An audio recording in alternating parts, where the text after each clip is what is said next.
vous évoquiez une véritable rupture de pensée chez les jeunes, notamment au travers des jeux vidéo. Je trouvais que cette approche était assez intéressante. Vous évoquez également la fin d'un mode de pensée linéaire. Est-ce que vous pouvez un petit peu nous préciser ça? Alors moi, ça fait 13 ans, 14 ans maintenant que je travaille à Éthique, je suis un des fondateurs, et puis petit à petit, j'ai abandonné toutes les autres fonctions pour m'occuper plus que d'une seule chose, qui est les admissions. En général, dans les écoles, c'est des juniors qui font ça. Moi, j'ai considéré qu'il n'y avait pas de tâche plus importante que celle-ci. Et du coup, ma pratique, c'est d'interviewer entre 600 et 700 jeunes gens par an, entre une demi-heure et 3/4 d'heure à chaque fois, au moment des entretiens d'admission. Qu'ils soient gamers ou pas, ils sont intellectuellement structurés par le jeu vidéo. L'expérience du jeu vidéo, c'est quoi? C'est absolument le contraire de ce qu'on a fait nous. C'est-à-dire que, si je veux prendre une métaphore, moi quand j'étais môme, je jouais au Monopoly. Voilà. En Monopoly, tu mets le territoire sur la table, le territoire il est défini, voilà, il est fini même, et puis il y a une règle, et on lit la règle, voilà, il y a une règle, on lit la règle, et puis on peut s'engueuler dessus, mais on va appliquer la règle sur un territoire qui est fini. Si tu joues pendant 2 ans à EVE Online ou à World on Warcraft ou à LoL ou à tous ces jeux, tu es incapable de dessiner le territoire. Parce que le territoire, c'est un univers en expansion qui est en 3D dont on n'a jamais fini. Bon. Par ailleurs, on n'apprend pas la règle. C'est-à-dire que le principe du jeu, c'est de découvrir la règle. C'est-à-dire qu'il n'y a personne qui lit, attends, je n'ai pas fini, je vais lire le nouveau livret, les nouvelles règles de LoL. Tu joues, et en jouant, tu découvres les fonctionnements. Comment est-ce que je vais faire pour pouvoir me déplacer, avoir des armes, avoir des vaisseaux, pouvoir échanger mes valeurs, créer mon personnage. Puis une fois que j'ai beaucoup joué, j'arrive à un game level supérieur, un niveau de jeu supérieur, sur lequel ce que j'ai appris m'a permis de monter au niveau supérieur, mais ce que j'ai appris ne me permet pas de pouvoir... il faut que je rapprenne d'autres règles. C'est-à-dire, en fait, le jeu vidéo, c'est l'absolu apprentissage de la complexité. Évidemment, l'école n'a rien compris, et depuis des années, ne cesse de dire, oh là là, ils sont de plus en plus en bas. Et donc on simplifie, on organise, on met tout ce savoir dans des petites barquettes avec un film dessus pour pas que ça transpire. Et ce qui est absolument traumatisant dans ma pratique professionnelle à moi, c'est que sur 600 étudiants, 600 jeunes gens que j'interviewe tous les ans, il y en a, allez, je veux dire 80%, c'est pas plus, qui me disent je m'ennuie, je comprends pas ce qu'on me fait faire. Ça a commencé il y a 5-6 ans, je commençais à voir des gens qui étaient en prépa, 2e année, chaptal, 12 de moyenne. Ma génération, tu bouges pas surtout. Bon. Et puis ils arrêtaient pas en disant no life ou je comprends pas ce qu'on me fait faire. Ils arrêtaient pas en disant c'est trop dur, ils arrêtaient en disant je comprends pas ce qu'ils me font faire. Ça n'a pas de sens. C'est-à-dire que l'idée qu'on a plus ou moins partagée là, qui était de dire d'abord je vais muscler le cerveau, puis après tu verras on va être opérationnel dessus, c'est complètement ésotérique pour eux. Pourquoi c'est ésotérique? Parce que leur apprentissage à eux, de la complexité, il est avec un retour immédiat sur ce que je fais. Et si on devait prendre une métaphore, ça fait longtemps que sur l'enseignement de la musique, on a arrêté de dire 2 ans de solfège, touche pas au piano, toi, vas-y, bon. Et puis après ça, tu vas voir, tu vas y arriver. Et il ne s'agit pas de dire que ça marche pas, ça fait des grands concertistes. C'est juste de dire qu'aujourd'hui, c'est compliqué d'enseigner la musique comme ça. Et c'est compliqué d'enseigner la musique comme ça. Pourquoi? Parce que tous, ils ont grandi avec un retour sur investissement quasiment immédiat sur leur expérience. Parce que le jeu vidéo amène ça. Le jeu vidéo amène un retour immédiat sur l'expérience et sur ma perception du savoir et de ma progression. Comment est-ce qu'on joue à un jeu vidéo? On joue sur une matrice fonctionnelle. C'est-à-dire que le monde du travail est organisé avec des organigrammes. Et d'ailleurs, 9 fois sur 10, c'est ce que je dis aux jeunes gens que je rencontre, je dis demande à tes parents ce qu'ils font comme métier. Tu vas voir, ils ne vont jamais te dire ce qu'ils font comme métier, ils vont te dire le rang qu'ils ont dans l'organisation du travail. Je suis cadre de machin, je m'occupe de la direction de trucs. Et ce qu'ils font vraiment, faut 3 questions, faut 3 clics pour arriver à la réponse. Parce que ce qui nous définit dans notre rapport au travail, c'est notre rang. Le jeu vidéo, ça marche pas comme ça. Le jeu vidéo, c'est une matrice hiérarchique. C'est-à-dire qu'on est à 5, je joue à Counter, il y a 2 qui se font shooter, et ben, on fait pas, attends, on va faire une réunion, bouge pas et tout, alors comment on s'organise, tu fais quoi? Ah non, moi j'étais responsable de toutes les stars de la ville, j'étais cadre, je vais pas être en support pour toi, maintenant tu rigoles, tu vois.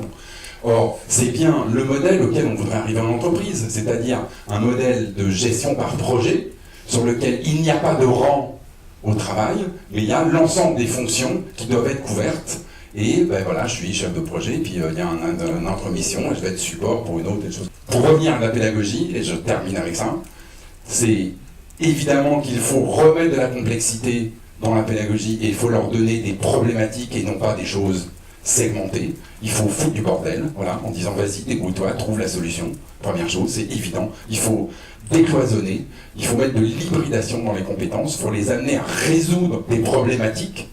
Voilà. Dans la globalité, il n'y a que comme ça qu'il va fonctionner. Il faut le faire sur un mode collaboratif qui fait monter la fiabilité. Et dernièrement, il faut multiplier les strates de communication pour qu'ils puissent échanger entre eux. Je déteste le système éducatif français. Je déteste. Il est anxiogène au possible. Il arrive aujourd'hui à une situation complètement enquistée. Je veux dire juste 2 choses. Complètement enquistés, de silos complètement étanches les uns aux autres, et sur lequel, comme un pays vachement organisé, pour savoir ce que tu vas être dans le silo, école technique, école d'ingénieur, alors école de commerce, alors école de contenu, toi, toutes les écoles de fais de ta passion, ton métier. Tu vas un peu dans la question, ce que tu dis là, et moi j'adhère complètement, hein, c'est que il faut qu'absolument toutes les écoles de France soient des écoles de design.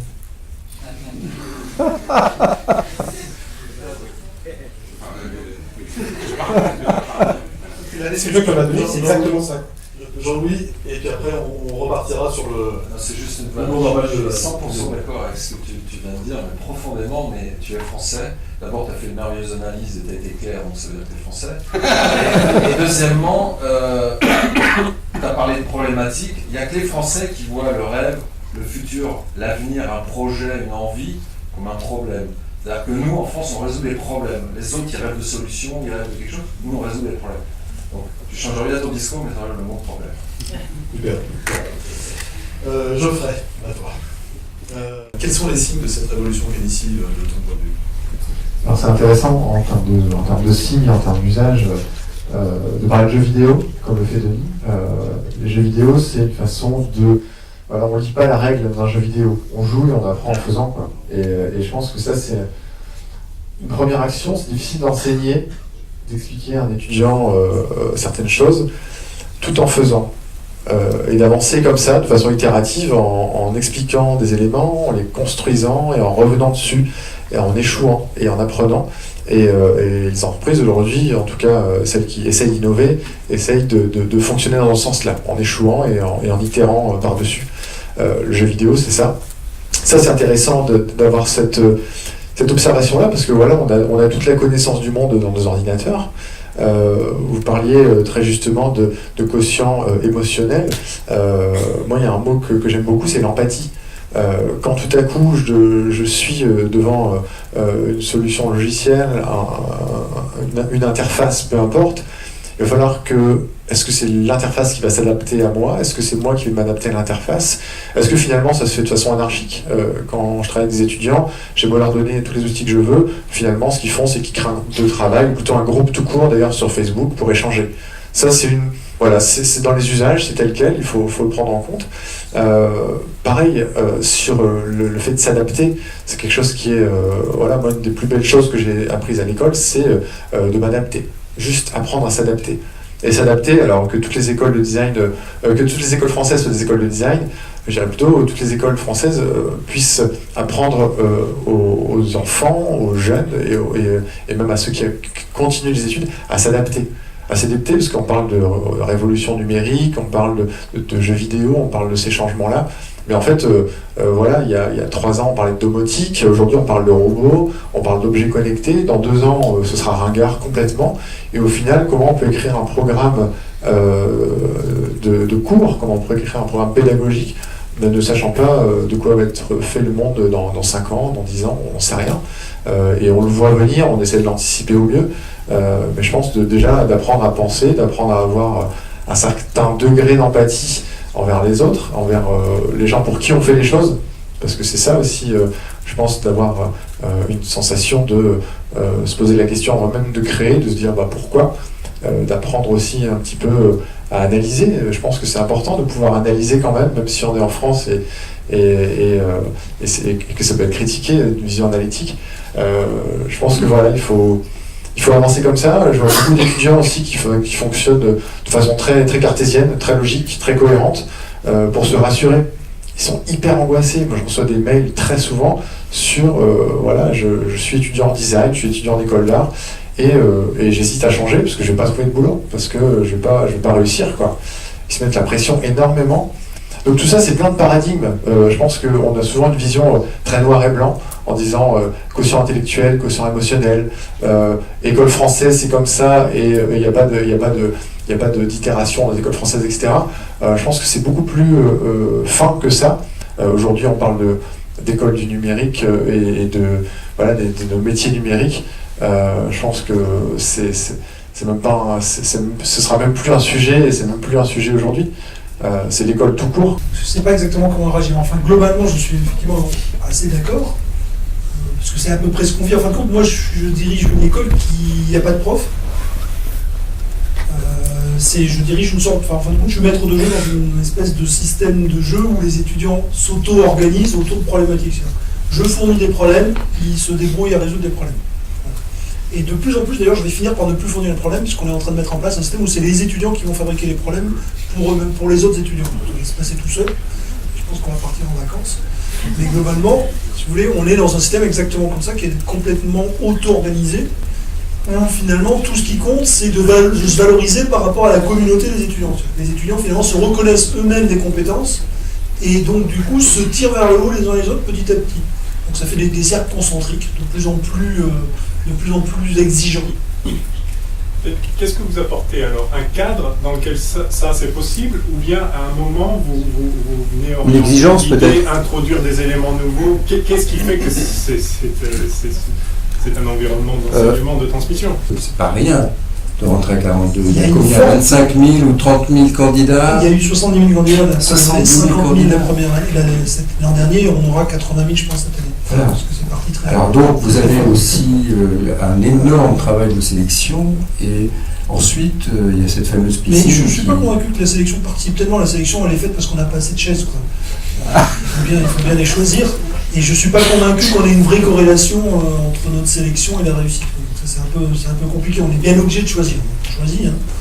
Mais enfin, vous établissez quand même des critères, vous gérez des critères. Oui, parce qu'on y est contraint. On n'a pas le choix. Donc, tu choisis ce que tu mets sur la ceux qui restent ceux qui restent ont été choisis par rapport à nous. Voilà. Mais je suis pas convaincu qu'on est. Pour une part, il est évident qu'il faut éliminer une partie des gens qui sont pas du tout en phase avec ce qu'on attend, etc.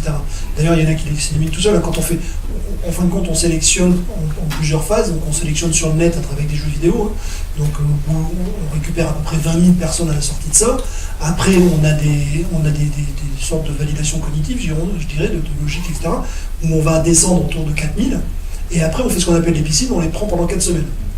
Okay, et là, si vous voulez, on en a déjà un tiers qui part tout seul au bout de 4 semaines en disant ils sont fous. Les étudiants se disent c'est une école de prank, c'est malade. C'est-à-dire qu'on les met dans un environnement très fortement incertain.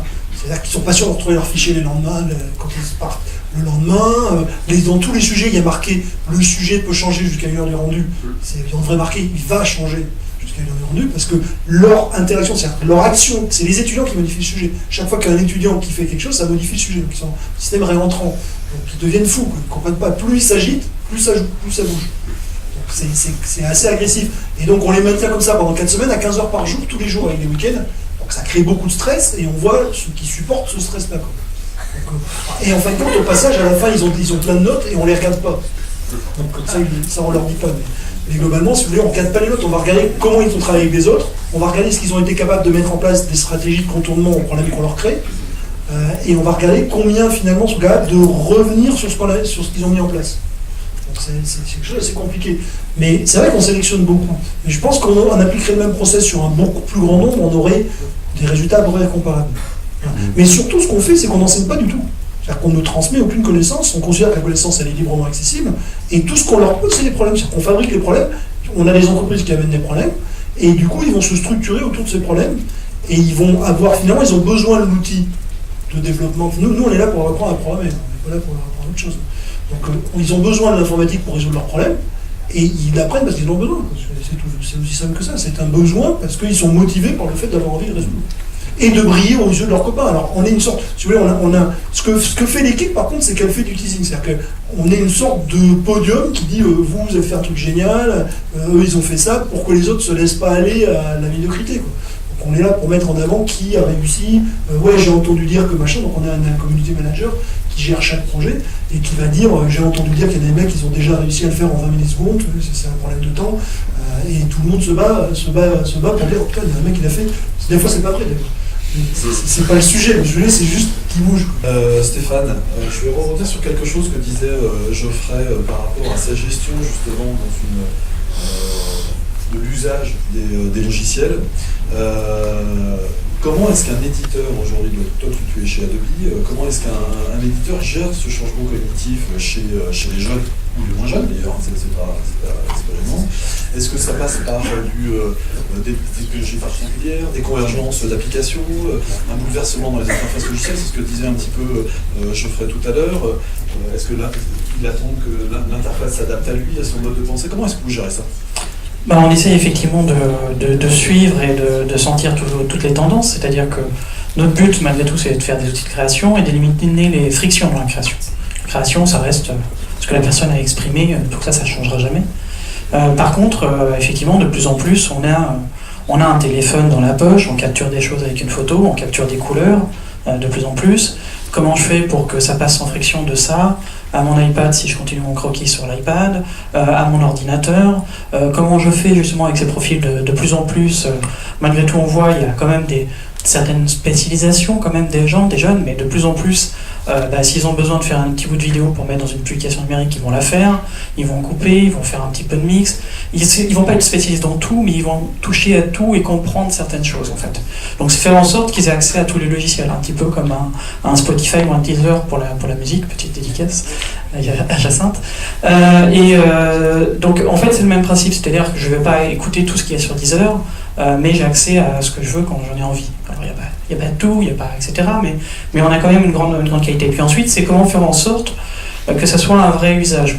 Je donne un exemple, effectivement, quand on arrivait, on a eu beaucoup de discussions aussi avec plusieurs personnes qui sont ici depuis des années, et avec toi.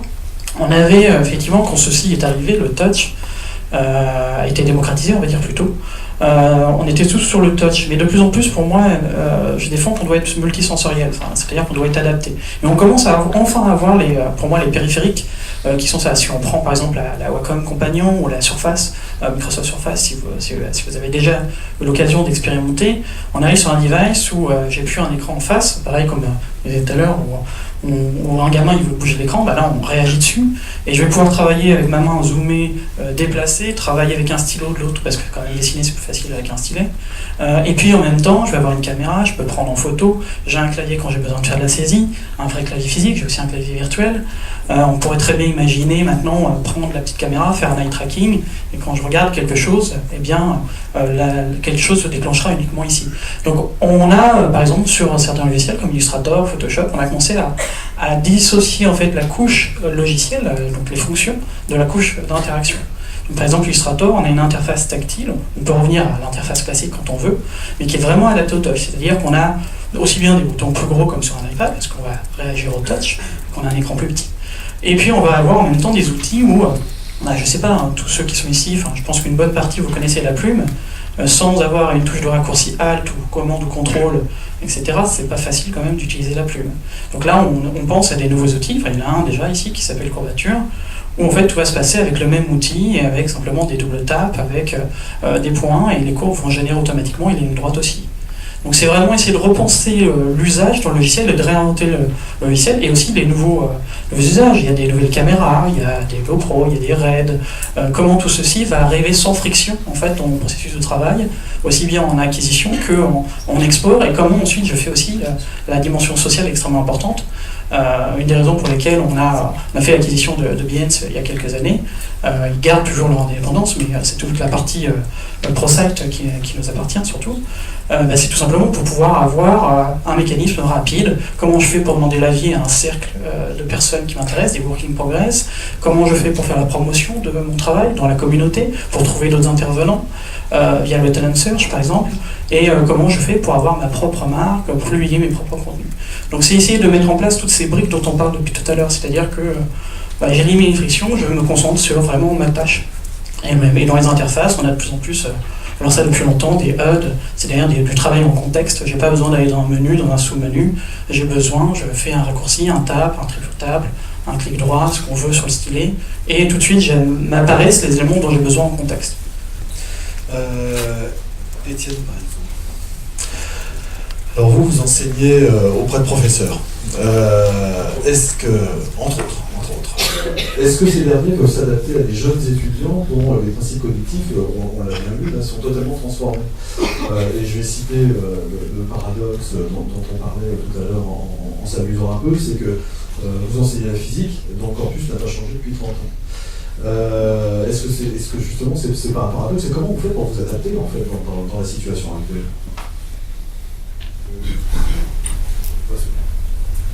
Oui, en fait, le corpus n'a quasiment pas changé depuis 100 ans, malheureusement. C'est tout à fait effrayant. Enfin, on parle depuis tout à l'heure de la révolution, et c'est vrai, c'est pas une révolution, c'est vraiment un changement d'air, comme vous l'avez dit. Mais cette révolution numérique et la déclinaison dans les usages quotidiens d'une révolution en amont, qui est la révolution scientifique du début du siècle dernier. Toute la technologie actuelle est de la technologie quantique, essentiellement. Et vous serez peut-être surpris de savoir que quand vous choisissez un cursus de physique dans une grande université française, aujourd'hui, vos 3 premières années d'université, vous n'entendez pas parler de physique quantique ou de relativité. Ça fait plus de 100 ans. On en est là. Donc il y a un problème, je pense qu'il faut le penser aussi avec toutes ces choses qui viennent, on disait tout à l'heure, si on pense un contenu, mais dans 10 ans, le contenu sera obsolète. Donc effectivement, c'est vrai qu'il faut faire attention à ce qu'on enseigne, mais je pense que si aujourd'hui on n'arrive pas à enseigner les bases de la physique moderne dans une université de physique, c'est parce qu'on a perdu en route quelque chose, et qui est peut-être justement ce dont je parlais tout à l'heure, c'était le sens, et que vous avez évoqué aussi. Il y avait 2 questions. Il y en avait une, c'était comment on fait pour s'adapter à un logiciel différent des étudiants? Exactement, comment adapter des professeurs dont les modes de pensée sont un peu anciens à des générations qui sont en disruption totale. Oui, tout à fait. Alors, je dirais déjà qu'à mon goût, la disruption des modes de pensée des étudiants n'est pas suffisante. Je ne sais pas si vous reconnaissez, si vous avez le même problème dans vos domaines, mais je trouve que les étudiants ne sont pas suffisamment, n'ont pas encore changé, eux, leur logiciel, et c'est peut-être parce que, effectivement, on gère l'échec, comme vous disiez. Donc les gens qu'on récupère à l'université sont déjà des gens qui sont passés, qui sont un peu rentrés dans le moule, et c'est vrai que moi je regrette que les étudiants viennent dès le 2e cours dire alors ça va être quoi l'examen, comment ça va se faire, qu'est-ce que vous êtes... Enfin, et ça va pas, mais ça va pas parce qu'on enseigne mal, effectivement. Donc il faut... on pourra... effectivement, on a beaucoup de mal à s'adapter au monde moderne, au point qu'on pénalise les étudiants eux-mêmes qui se freinent par rapport à ce changement de logiciel, à la génération alpha, comme vous disiez. Je crois qu'il ne faut pas avoir peur d'être radical. Alors, vous avez parlé d'une certaine radicalité. J'aurais 1000 questions dans l'enseignement. J'aurais 1000 questions à poser. Je ne sais pas. Je crois qu'il ne faut quand même pas perdre de vue qu'à un moment, on doit aussi transmettre quelque chose et favoriser. Mais je ne veux pas faire une polémique là. J'ai juste pas bien compris. ce que je veux dire, c'est C'est que... juste que j'enseigne pas la physique. Oui, non, mais ce que vous avez décrit, c'était presque... J'ai un doctorat de physique de Stanford, mais je n'enseigne pas la physique. Non, je comprends très bien. Pour quelqu'un qui ne connaît pas exactement le contexte, ce que vous avez dit, c'est en gros, on met les gamins, et puis ils se démerdent, et puis... Non, mais ma question est évidente, c'est mais à quoi vous servez? Je ne prétends pas que vous servez à rien, mais je dis juste que j'ai pas bien compris. Je vais répondre à ta place. Ils ont créé un mythe. Et le mythe fait que les jeunes gens se mettent en mouvement. Oui, mais ça serait... Quand t'es normalien, le jour où tu passes la porte, tu n'es pas le même que la veille où tu ne l'es pas. Et donc tu deviens dans tes faits normalien, dans ta façon de penser, parce qu'on t'a dit que tu étais normalien. Je comprends. L'éducation, c'est en grande partie de la mise en mouvement. Et de la mise en mouvement, c'est toi qui l'as fait. Ça ne veut pas dire que ça suffit. Hein. Mais alors voilà, justement, peut-être que ce qu'on doit transmettre précisément, c'est ce désir. Je crois qu'il faut parler, et ça revient sur le sens, je crois qu'il faut parler aux gens de la signification des choses. Encore une fois, bon, je parle de physique, tout le monde s'en fout de la physique ici, peu importe. C'est que si non, mais je veux dire, la raison, enfin, ça n'a aucun sens aujourd'hui d'enseigner la physique en une université pendant 3 ans, la physique de Newton. Bien sûr qu'elle est valable, la physique de Newton. Bien sûr qu'il y a des bases qu'il faut récupérer, mais on va pas motiver les gens comme ça, parce que eux, ils la connaissent déjà, la physique quantique, ils la connaissent pas bien, mais ils en ont entendu parler. Si on leur en parle pas, ça n'a aucun sens. Donc il faut aller chercher le sens, il faut donner le désir. Et de ce désir naît beaucoup de choses. J'en profite pour passer un message de Tatiana F. Salomon qui est associée à cet événement. J'ai vu son nom sur l'affiche et qui malheureusement ne peut pas venir. Elle s'est blessée à la manif de dimanche, c'est un peu bête. Mais qui me dit, mais il faut aussi insister sur le beau. Dans le design, voilà, c'est quoi le sens du design? Est-ce qu'à un moment on parle du beau, mais du beau au sens platonicien, c'est-à-dire qu'est-ce que ça, au sens de l'émotion, au sens de la représentation du monde? La physique quantique, on n'en parle pas, et vous enseignez ce qu'on enseigne depuis 100 ans. Platon, c'est la même chose, c'est-à-dire si dans les écoles de design on commence à parler de Platon, c'est plus de 2000 ans en arrière quand on recule, donc on loupe un peu ce qui je pense que c'est dangereux d'éliminer c'est pas les textes de Platon qu'il faut étudier, forcément, c'est la perspective, et Platon c'est un exemple, mais est-ce que vous parlez du beau en tant que beau? C'est-à-dire, non, mais je pense qu'il y a quelque chose de profond, il faut donner une perspective. Il faut du sens. Les étudiants, effectivement, on va pas leur communiquer des savoirs. Le savoir, il est partout. Il est partout sur Internet. Même une machine sait aujourd'hui. Une machine sait tant de téraoctets aujourd'hui. Dans 10 ans, elle sera tant de pétaoctets. Donc tout le monde sait. L'enseignant doit communiquer une compréhension, une perspective. C'est ça qu'on a que les étudiants n'ont pas. Et je pense qu'il faut arriver à prendre un peu de recul. Pardon ? Pourquoi ne l'auraient-ils pas ? Pourquoi ils l'auront ne l'auraient-ils pas? Non mais soit ils ont déjà tout ce qu'on a, et effectivement c'est parfait, j'en suis ravi, mais si on a un devoir ou une capacité de transmission de quelque chose, moi je suis dans ma vision du monde, dans ma compréhension intime de la réalité, bien plus en avance que je ne l'étais l'année dernière, même il y a un mois, et il y a 10 ans, et il y a 20 ans, etc. Donc je pense qu'on peut bénéficier de... Ça c'est bien du savoir, c'est pas du beau. Non, si, c'est la compréhension du monde, parce que les équations en physique, elles ont pas changé depuis 100 ans. Ce que je sais aujourd'hui, je le savais il y a 20 ans. Mais ma compréhension intime, mon rapport à la réalité a changé. Et ça s'acquiert pas comme ça. Et ça s'acquiert pas tout seul. Je crois que ça s'acquiert pas tout seul.